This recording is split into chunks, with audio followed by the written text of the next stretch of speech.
Hello, everyone, and welcome to the Obstetrician's Dilemma. I'm Alicia Fishbein, your host, and today we have with us the legendary Dr. Michel Odent. Welcome, Michel. Welcome. I think he needs no introduction, but I will tell you just a little bit about him. Dr. Michel Odent was in charge of the surgical unit and the maternity unit in Pithiviers, France, from 1962 to 1985. And during that time, he was often the only doctor in charge of about 1,000 births a year. He's also the founder of the Primal Health Research Center in London. And here's what's fascinating. He is the author of the first article in the medical literature about the initiation of lactation during the hour following birth.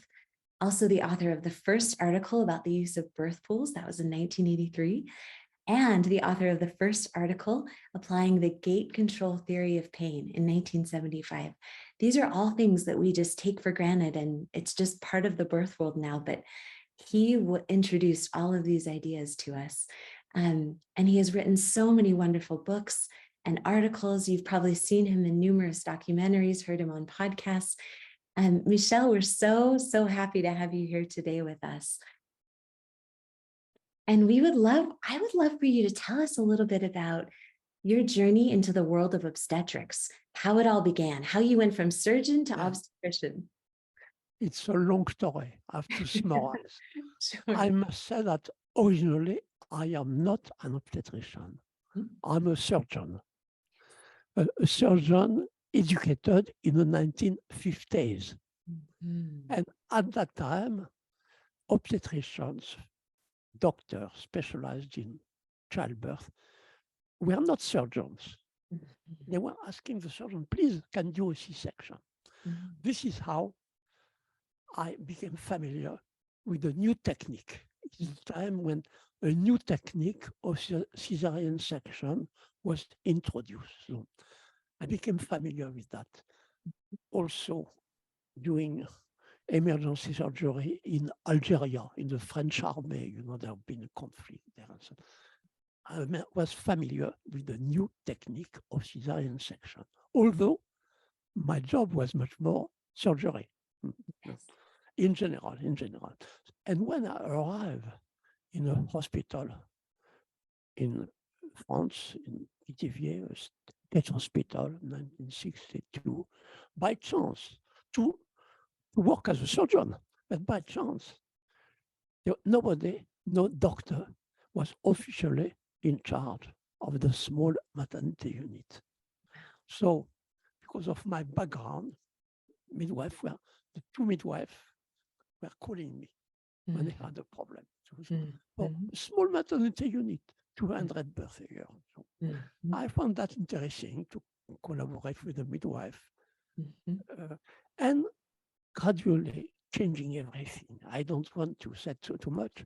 We went from 200 births a year to 1,000 births a year. Amazing. And this had no time for anything else than the maternity unit. That's why I'm often presented as an obstetrician. I don't know to say more. Yeah, that's because beautiful. this was originally, it started in the 1960s, so many things happen in surgery, in obstetrics, and so on.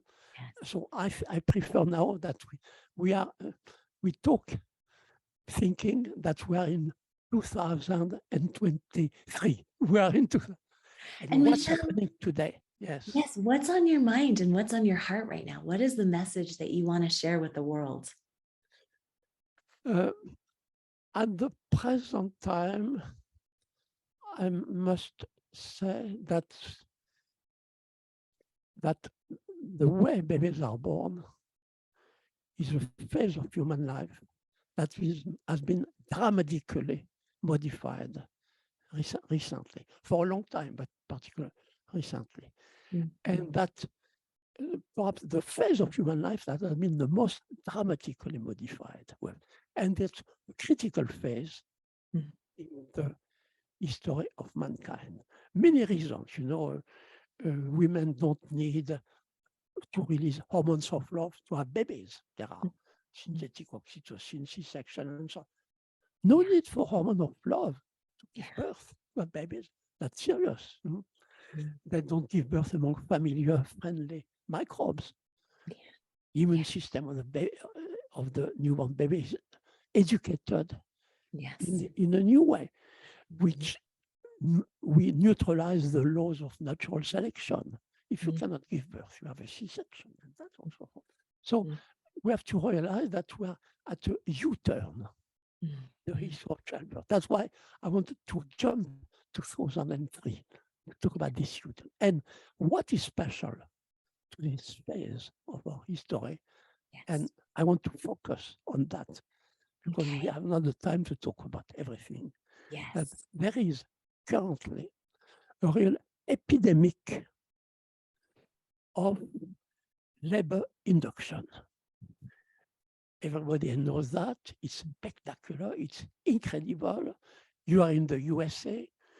Around 1990 in the USA, the rate of labor induction was around 9%. Today, more than 30%. Yes. Plus cesarean section before the labor starts. So we artificially shorten the duration of fetal life. And we are like apprentice sorcerers. We don't realize what we are doing. And what I want to emphasize is what we know, but we prefer not to consider some kind of knowledge we have to our disposal. It is that there is a very important phase, physiological phase of preparation to childbirth. There is a physiological phase of preparation to childbirth, and we must analyze the different components of this special phase because we have a tendency to eliminate this phase, to shorten what you realize what we are doing. So I'll give briefly main points. We know today, particularly with brain imaging, what we call MRI, magnetic resonance, and so on, that during the days before the labor start, we know that mostly from studies from Netherlands and Spain, conjoined together, two teams working together. So what we have learned is that before the labor starts, some zones of the brain, of the gray matter, are shrinking. And these zones play an important role in socialization. So just that, what does it mean? It means that at that phase, the mother, the woman who has a baby, needs to be less socialized. Okay. That's what it means. It's preparing to an event which shall be disturbed if she's too socialized. It's important to understand that. Yes. Important to interfere with that. Another example, I summarize another example. You know, today, from studies in Finland first, Japan, after that during the days before the labor start, the release of melatonin by the mother is increasing. What is melatonin? Melatonin is the darkness hormone. It's roughly, we call that the darkness hormone. You need it to sleep and so on and so on. It's reducing neocortical activity. And we know that melatonin today is an essential hormone in childbirth. People are always focusing on oxytocin. Yeah. Oxytocin works with melatonin. They work together. Melatonin works at all levels, the brain, the uterus, and so on and so on. And it's preparing before the labor starts that important components of this phase of physical preparation to childbirth. We must add that the placenta is also an endocrine gland. At the end of pregnancy, is releasing a kind of hormone called allo, A-L-L-O, allopregnanolone, forget it. But the effect of this hormone is also to manipulate brain physiology, to stimulate inhibitory agents, GABA, so forget the details. So that's the point that we're learning today. Such an important phase of physiological preparation of childbirth that we eliminate or we shorten, we reduce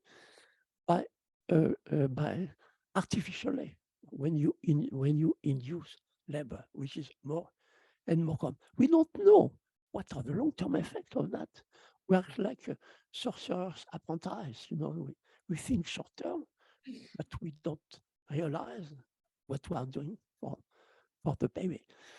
There are some studies suggesting how important it is to avoid to manipulate the duration of fetal life, but we don't pay attention to them. I'll just give an example. It's a Swedish study by authoritative epidemiologists. A Swedish study about the risk of prostate cancer when according to the duration of fetal life. Wow. Nobody pay attention to that, And it was about a Swedish man born between 1889 and 1941. Big numbers. And they looked at these people between 1958 and 1994 in terms of risk of having a prostate cancer. Huge studies, hundreds of men with prostate cancer and so on. The result is that the risk of prostate cancer is reduced when the pregnancy has been long enough. When according to the fetal, let's say the age of the fetus at birth, So we have studies, but we don't pay attention to that because we are specialized. Expert in prostate cancer. They don't pay attention to, they don't ask the man, how long have you been in the womb? And a midwife, the baby is born. She's not thinking what the risk for this boy to have won the prostate cancer. Yep. So that's a way to explain why we underestimate the importance of some topics. Because we are specialized. Topics were not, so we have to bring that together and to realize that it's so serious. And there are many other ways to realize the importance of this phase if we consider the point of view of the baby. Yes. We know today that the baby participates in the initiation of labor. The baby participates by saying, we might say, a message. My lungs are ready to breathe. I'm ready to be born. Is doing that maybe by releasing a factor called surfactant, releasing in the amniotic fluid. Baby says, I'm ready to breathe. But if you shorten the duration of fetal life, baby has not given a signal. Yeah. I'm not saying my lungs are ready to, and it's well known, in fact, that when you have shortened the duration of fetal life, you increase the risk of respiratory difficulties in the period following birth. So we have also to think of that. Another example, when you think of the point of view of the fetus, that at the end of the pregnancy, the baby is swallowing the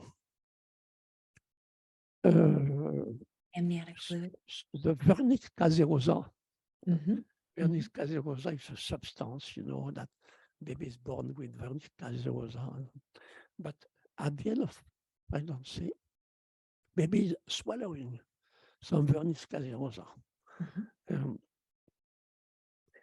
And swallowing vernix caseosa, it's a way to start programming. It's, let's say, the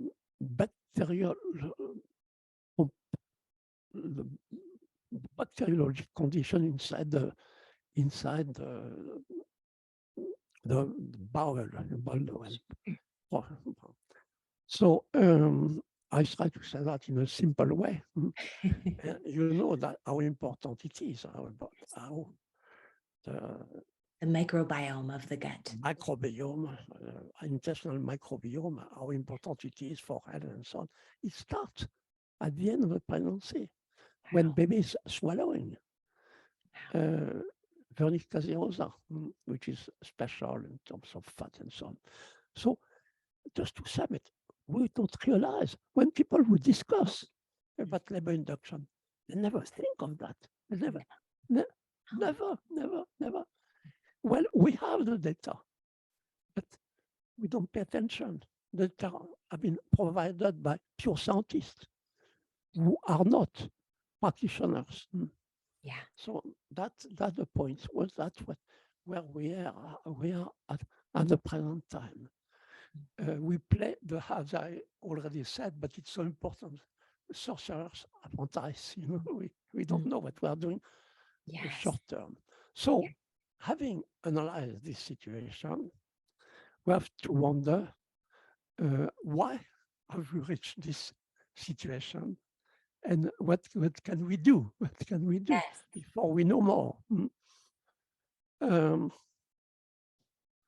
Why have we reached this situation?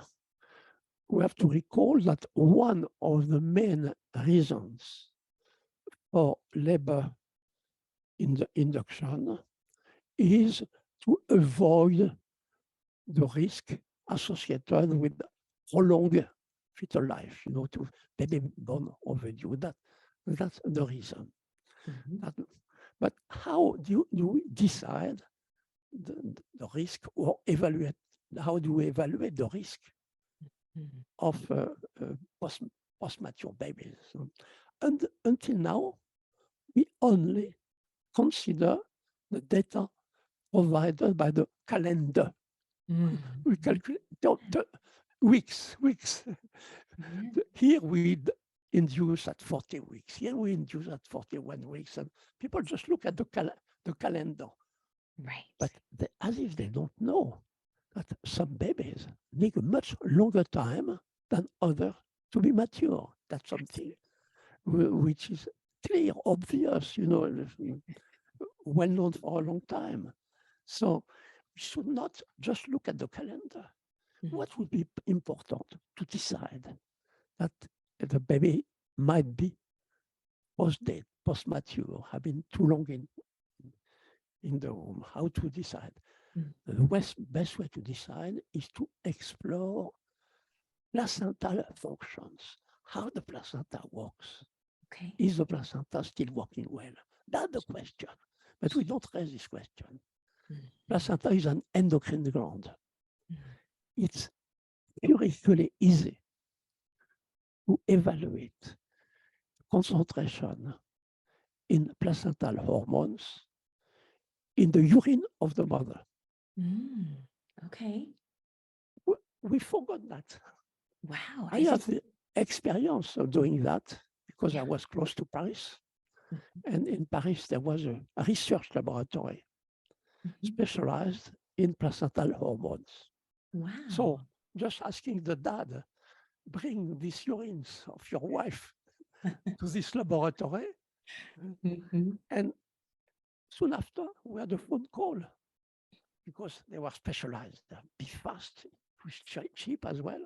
And they were saying, perfect, placental activity. Yeah. Nothing to do. Yeah. Nothing to do. Let's wait. And that was the most common answer. At the present time, there is no demand Yeah. for such tests. So it's most laboratory cannot do it immediately or any time and expensive and so on. So we have to change our way of thinking. That's one possible way Yes. to control this epidemic. So here we are at the present time. Here we are at the present time. There is an epidemic. We don't know exactly how to best to control this situation, but at least we have tried to summarize what we know. Yes. And what we know is that there is a physical phase of preparation to childbirth. Yes. The mother's body is preparing to give birth. Baby's body is preparing to breathe, to preparing for life in the atmosphere and so on. And we have to realize that it's serious. It's serious. At the present time, I want to say that finally, I don't want to say more. It's an important aspect, and it's sure that if we modify, if we disturb, if we interfere with this phase of preparation to childbirth, we modify the way women give birth.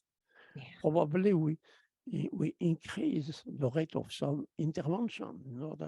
We are wondering why women cannot give birth now. There are many reasons, many other reasons. But so that's why when you ask me to have a conversation with you, my reaction was, oh, let's focus on this important topic. Let's introduce the concept of labor induction epidemics of labor induction. People have not realized how serious it is. We need the help of pure scientists because most of the studies I've mentioned, including Swedish studies, or what I said about preparation to childbirth, are not published in medical journals, scientific journals, most of them. And that's why we don't take them into account. That's why, well, so many people talk about labor induction, they never mention what we are doing, because this is studied by people who are not medical doctors. They're scientists, pure scientists.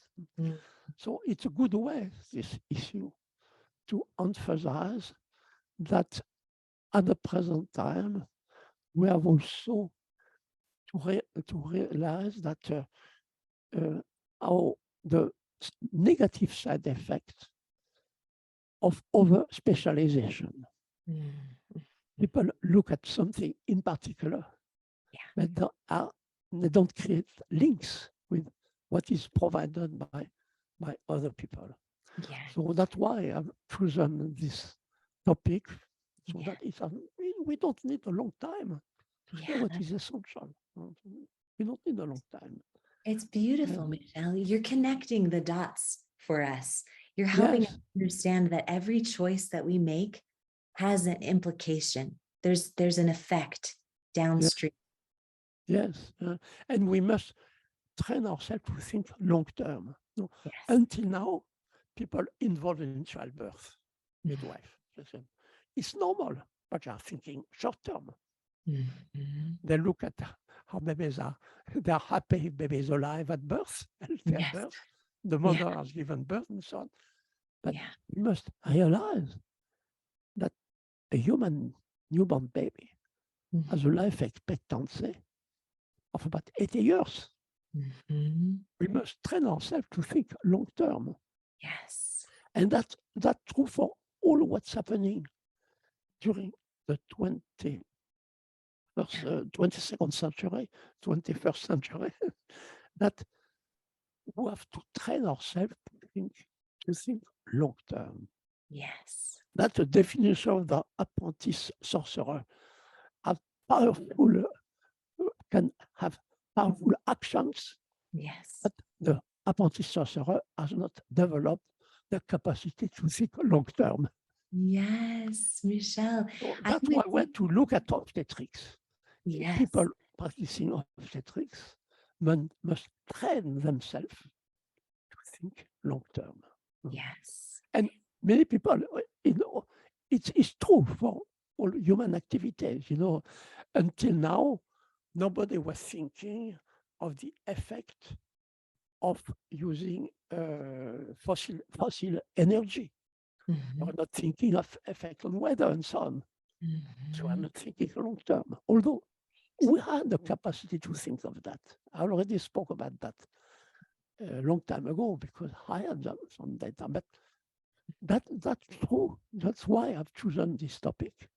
Well, but it's still more serious when we consider the development of human beings. What Yes. kind of human being?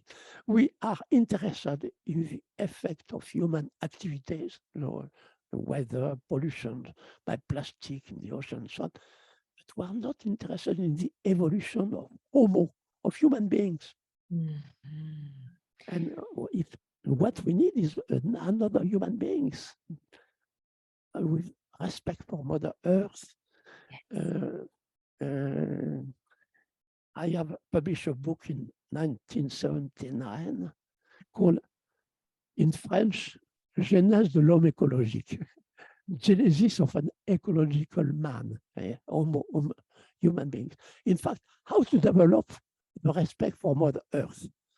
In 1979, I have no interest for that. Yeah. Absolutely not. You are not thinking long term. No. So I thank you for inviting me to talk like that off the cuff. Of course. Michel, this is you are 93, and anything that you feel compelled and passionate about sharing, I know that it's a message that the world needs to hear, that we need to consider our actions. We need to consider the effect on the mother and on the baby. So tell me this, what is going to happen to mothers and babies, mothers who are birthing without oxytocin, and babies who are who are birthed to mothers who don't have oxytocin? What happens, Michel, in the long term? What are you concerned about? It's a question, we're in the age of questions. I don't know if I can show it here now, but I have written, oh, yes. Okay. I answer your question Okay. by showing you the cover of my book. You don't need to read the book, look at the cover. The future of Homo. Question marks. We have to ask question. Today we have made hormones of love redundant in the period surrounding birth, at the time of the first contact between mother and baby. No need for hormone of love. So is it serious to make hormone of love useless? It's a question, a simple question. But is. You have to think of raising the issue like that. Today, whatever the topic, we are in unprecedented situation. It's absolutely new. That's why I was rushing not to talk about my past, but to talk about now. And whatever the topics, we are in an unprecedented situation. What to do? First thing to do is to raise appropriate questions. And that's all. That's all what we can do at the present time. Raise the appropriate question. What are the possible effects of eliminating, disturbing, shortening the phase of preparation to childbirth? The question. Answers will come after that. We have not to rush. We have to offer theories, opinions. We have to be careful with opinion, theories, anticipation. we are in the age we have to learn to raise appropriate questions. Yes. And today we have raised a question. If we eliminate or shorten this phase of preparation to childbirth, what are the possible long-term effects? And when I spoke about prostate cancer, I was suggesting that, in fact, if we try to know, we have already some knowledge.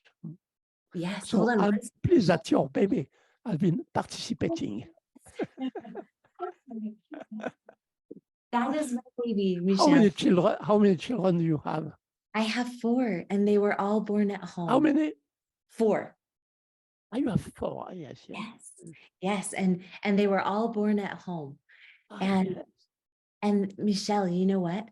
My most recent birth, I chose to only have my best friend with me. So it was just she and I. And it was my favorite birth because she didn't disturb me at all, not even for a moment. And the flow of oxytocin was so different. And what I learned in that birth was that all too often we are interrupting women. We think we're helping, but we're interrupting their process and the hormonal flow. And I came to understand what it looks like to truly be undisturbed in birth. It was wonderful. Yes, that's wonderful. That gives me an excuse to tell you about the title of my next book. Oh, tell me. Can humanity survive socialized birth? Can humanity survive socialized birth? Wow. What makes birth difficult? What has been making birth difficult for now 10,000 of years? Yes. Since the end of the Paleolithic age, birth has been socialized. Yes. More and more and more difficult. Mm-hmm. Before that, in Paleolithic ages, women used to isolate themselves. We know that. Yes. Birth was much easier. Yes. Then women could not remember how they gave birth. They were on another planet, you know. No neocortical activity. Yes. They were not disturbed by people who wanted to help them. Yes. That's it, Michel.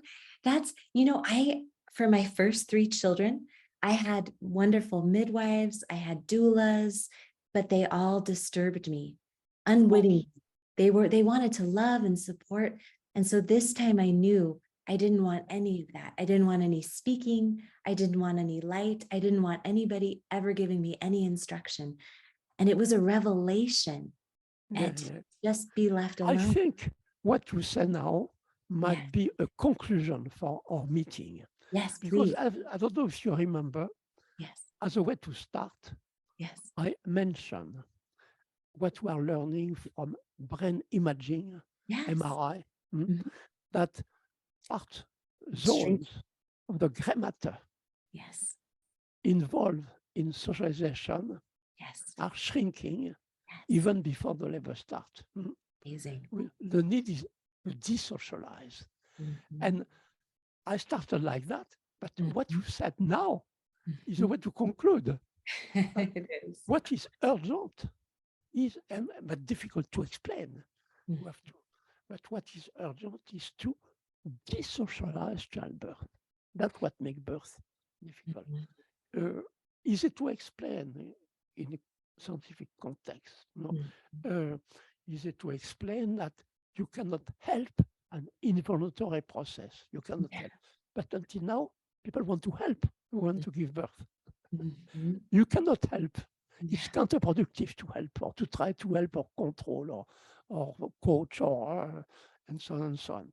Yes. What can we do for an involuntary process is just to protect this process against inhibitory factors. That is to say, protecting about effect of language. Yes.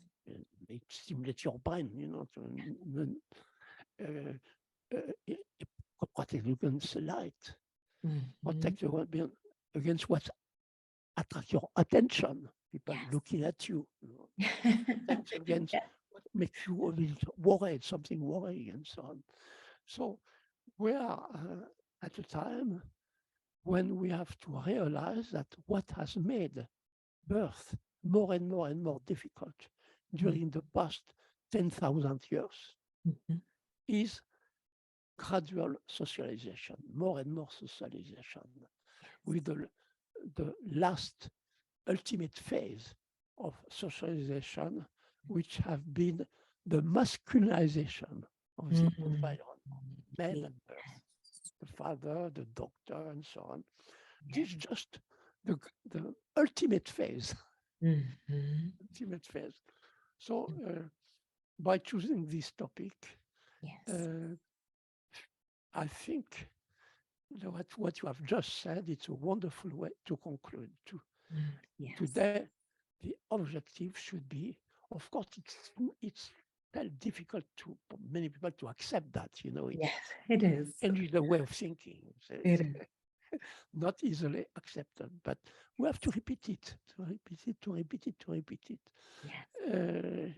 How to desocialize childbirth. And the question is, can humanity survive socialized birth? Yeah, that's an excuse to introduce my next book.